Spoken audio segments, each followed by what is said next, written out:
Donc c'est parti pour le market review du 4 octobre 2025. Dans cette vidéo, on va voir si Bitcoin va bientôt faire un nouvel ATH, emporter Ethereum avec lui ainsi que les altcoins. On fera une analyse de Bitcoin, Ethereum, Solana et on finira par BNB qui hier a effectué un nouvel ATH. Avant de commencer la vidéo, je vous invite à nous suivre sur Twitter ainsi que sur LinkedIn, les mêmes pseudos que sur YouTube.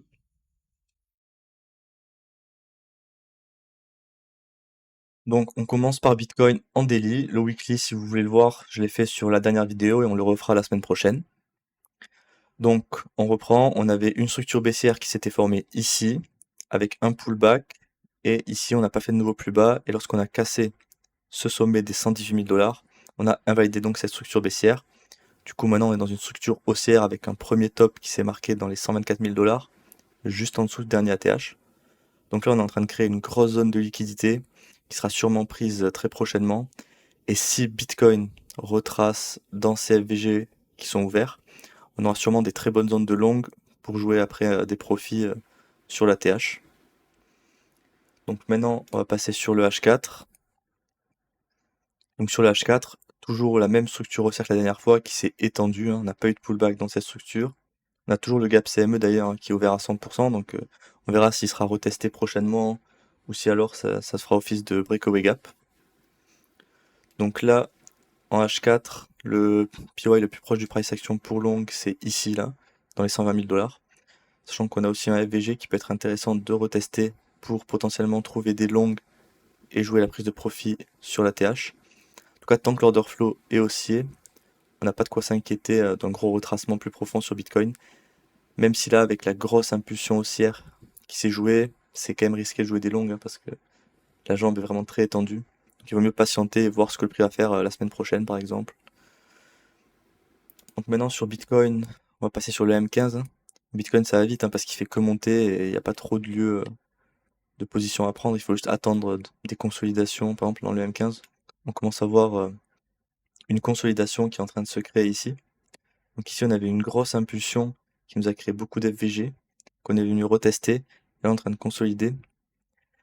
On a laissé 1, 2, de l'eau et on ne prend pas les stops. Donc le prix se contracte. Donc là il vaut mieux attendre la prise de liquidité d'une des deux bornes pour potentiellement jouer des longues dans cette zone si on réintègre, ou alors des shorts, même si tant que l'order flow est haussier, il n'y a pas du short, que des longues, parce que l'order flow se retournera quand on perd les 120 000 $, pour le moment en tout cas. Donc maintenant on passe sur l'analyse d'Ethereum en daily. Si vous voulez voir l'analyse weekly, je l'ai faite dans la dernière vidéo, donc je vais pas la faire dans cette vidéo, on la refera sûrement la semaine prochaine pour voir s'il y a eu des nouvelles informations avec la clôture de demain soir. Donc en daily on est toujours dans une structure baissière. Donc maintenant on s'approche de la TH et aussi de ce sommet où il y a deux poches de liquidité. Donc on verra si le prix va aller chercher, hein. Si Bitcoin prend le nouvel ATH, on verra ce que fait Ethereum, s'il peut reprendre en force ou pas.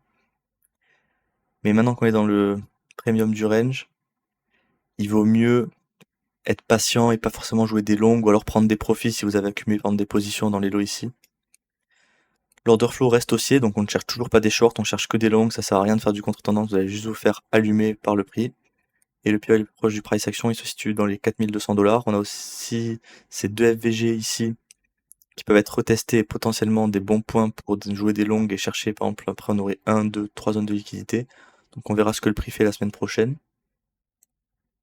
Donc maintenant, sur le 4 heures, c'est à peu près la même structure, hein. C'est toujours une structure baissière qui est dans cette impulsion là qui s'était faite il y a quelques semaines.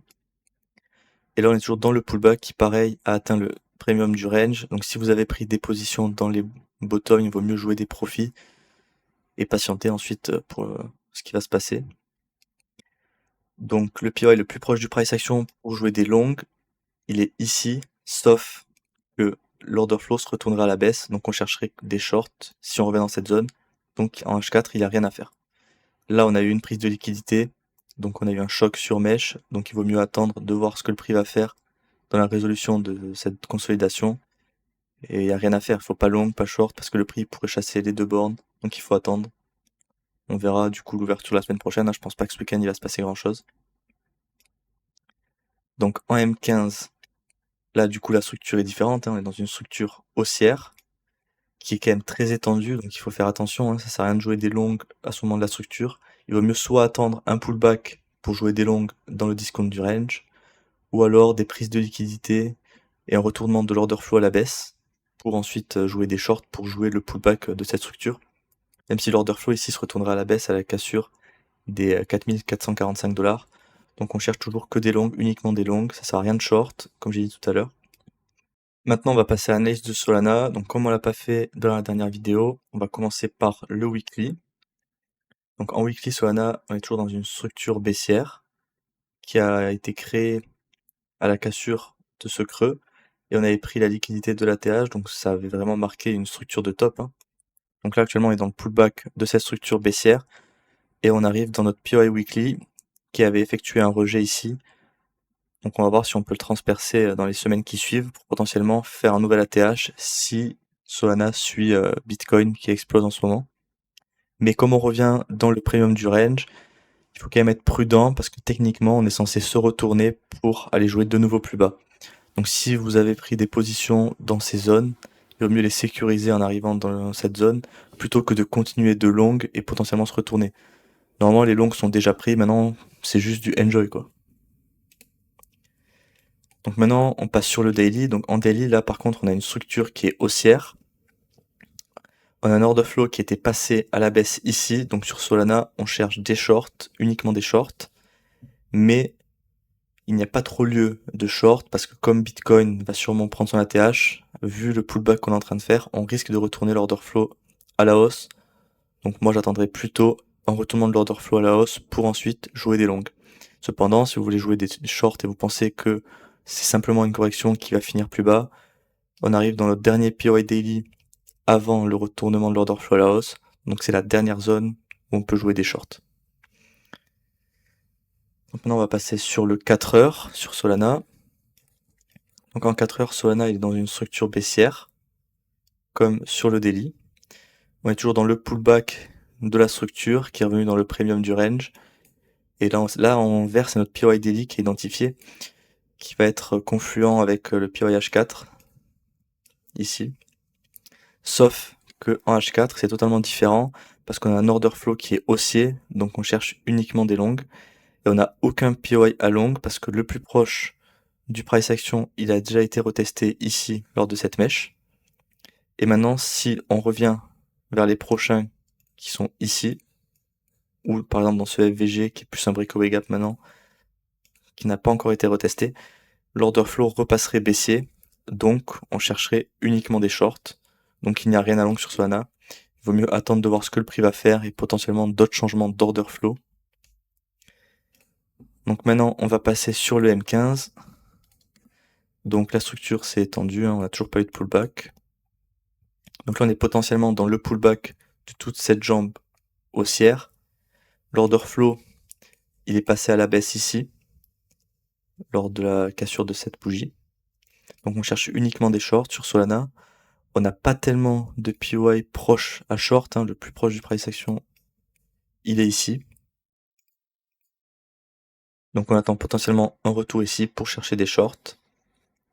Ou alors, moi ce que je recommanderais, c'est d'attendre que le pullback se termine, qu'on revienne plus bas, ou alors, s'il faut, là on a fait le pullback, hein, et que l'order flow se retourne à la hausse. Là il se retournera à la hausse si on casse ce sommet. Mais si on corrige, on pourrait faire d'autres niveaux de choc. Et du coup, quand il se retournera à la hausse, jouer des shorts pour potentiellement faire une continuation haussière de cette structure. Maintenant, le dernier asset qu'on va analyser dans cette vidéo, c'est BNB. Donc comme je l'ai toujours pas fait, on va direct commencer par le weekly pour avoir une approche un peu plus dézoomée, un peu plus long terme.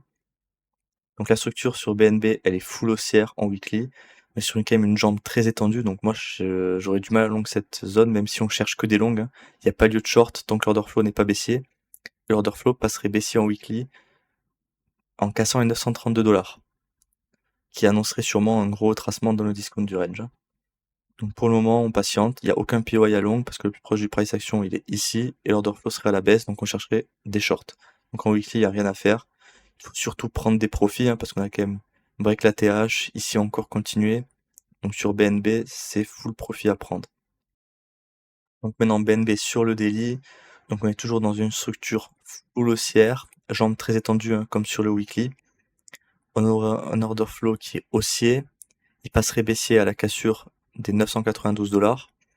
Donc on cherche uniquement des longues. Le POI le plus proche du price action pour longue, il se situe aux alentours des 1000 $. Donc chiffre psychologique, on verra si on le reteste dans les prochains jours.